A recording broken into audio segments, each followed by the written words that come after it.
विषय में। मित्रों, कहानी लेखन गद्य साहित्य की सबसे रुचिकर विधा है, यानी कि चाहे जमाना पुराना हो चाहे जमाना नया, कहानी सुनना और सुनाना तो सभी को अच्छा लगता है। कहानी लेखन एक कला है जिससे अभिव्यक्ति की क्षमता का विकास होता है और सीबीएसई की तरफ से किया जा सकता है। कहानी लेखन से संबंधित प्राय 4 तो प्रश्न कैसा होता है कि किसी दिए गए शीर्षक के आधार पर कहानी लिखना, यानी टॉपिक दे दिया और उस पर कहानी आपको लिखनी है। कभी कभी चित्रों को देखकर कहानी लिखना, ऐसा प्रश्न होता है। और दिए गए संकेतों के आधार पर कहानी लिखना, यानी कुछ संकेत बिंदु दिए होंगे, कहानी के सूत्र दिए होंगे और उसके आधार पर आपको कहानी पूरी करनी होती है। कई अधूरी कहानी को पूरा करना, यानी कि कहानी दी गई है, आधी अधूरी है, आपसे बोला जाएगा कि आप इस कहानी को जो आगे का भाग है या अंत का भाग, उसे आप स्वयं पूरा करिए अपने तरीके से लिखना। यानी जो पाठ्यक्रम आया हुआ है सीबीएसई सूत्र होंगे और उसको आप समझेंगे और उस सूत्र के आधार पर आप कहानी को पूर्ण करेंगे।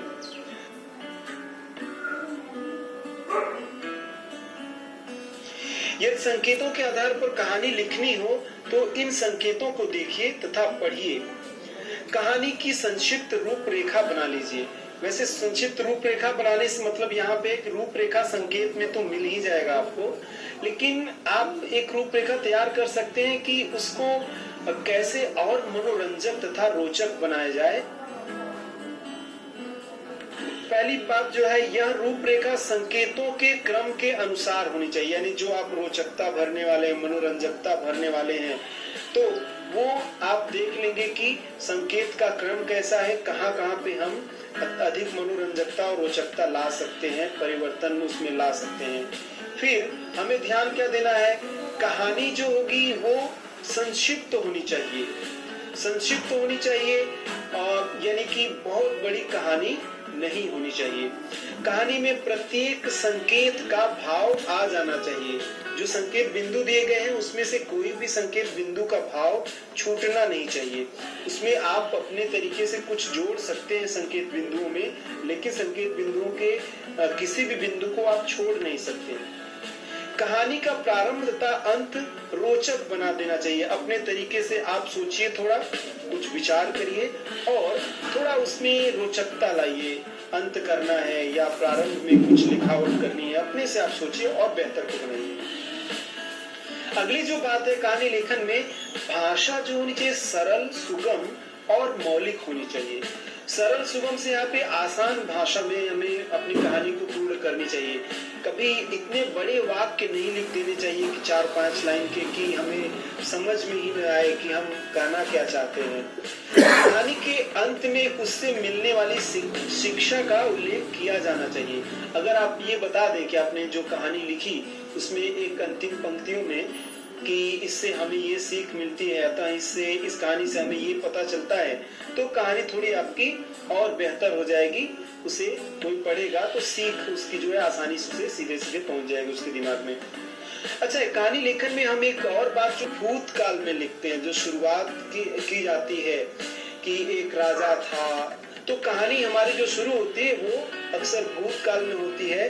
हालांकि हमें संकेत बिंदु दिए जा रहे हैं तो वो भी उसी प्रकार के संकेत बिंदु होंगे जैसे हमें कहानी लिखनी है। फिर भी हमें उसमें ध्यान रखना है कि कहानी लेखन में हमें भूतकाल में लेखन का प्रयास करना है कुछ, लेकिन कहानी में निरंतरता होनी चाहिए। हमारे निरंतरता से मतलब ऐसा कहानी आप जोड़ के मत लिख दीजिए कि लगेगा कहानी ही नहीं खत्म हो रही है। रानी मर गई, राजा मर गया, खत्म हो गई कहानी, ऐसा कुछ नहीं होना चाहिए। उसमें रोचकता होनी चाहिए, संवाद अच्छे होने चाहिए।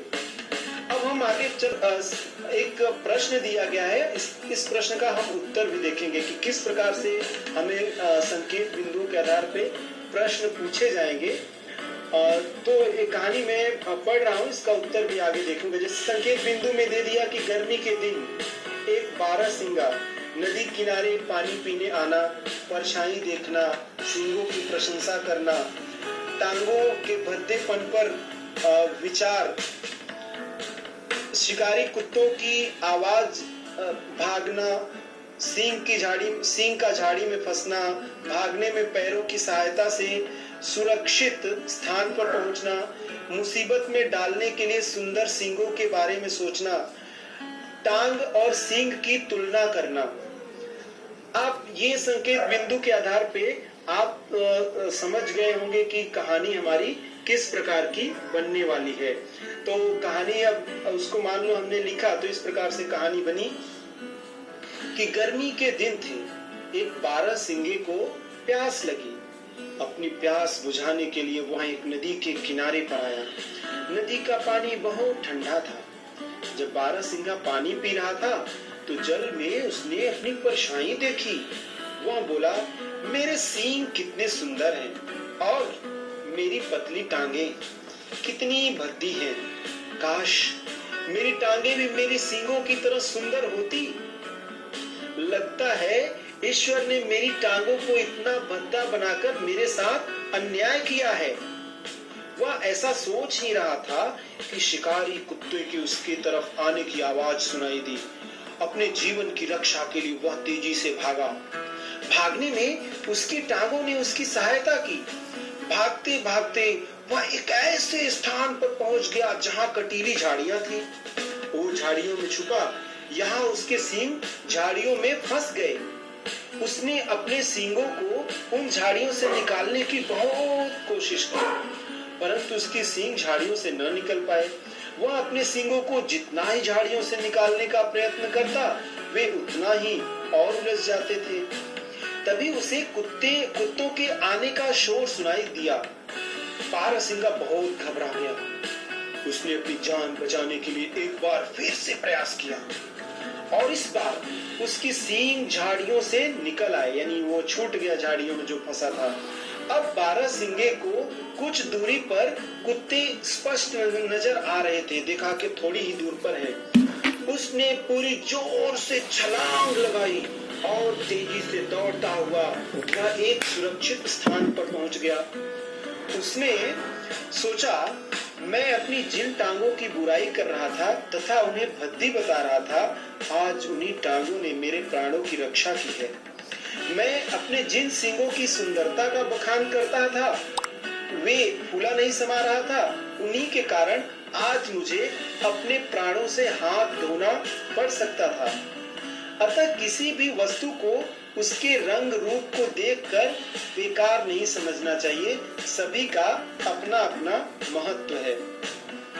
जब आप इस प्रकार की कहानी सूत्रों के आधार पर लिखेंगे तो इसमें आप मान लो ये लिखा है तो इसमें आपकी मौलिकता भी आएगी और आप कैसे रोचकता वो सब आप पढ़ने के बाद संकेत बिंदु को तैयार। अब यहाँ पर प्रस्तुत है एक और कहानी जो आपके लिए प्रश्न है और इस दिए गए संकेत के आधार पर आप एक संक्षिप्त कहानी लिखेंगे। तो किसी गांव में एक धनी महिला थी।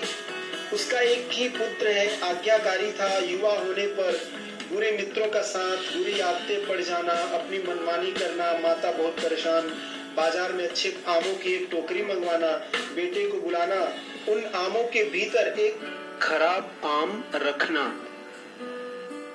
3-4 दिन बाद माता द्वारा पुत्र से आम की टोकरी लाने को कहना, पुत्र का आश्चर्यचकित रह जाना, एक आम के कारण सभी आमों का सड़ जाना, पुत्र का आमों के गलने का कारण पूछना, माता द्वारा पुत्र को समझाना, बुरे लड़कों की संगति का परिणाम बताना, पुत्र का बुरे लड़कों की संगति छोड़ देना।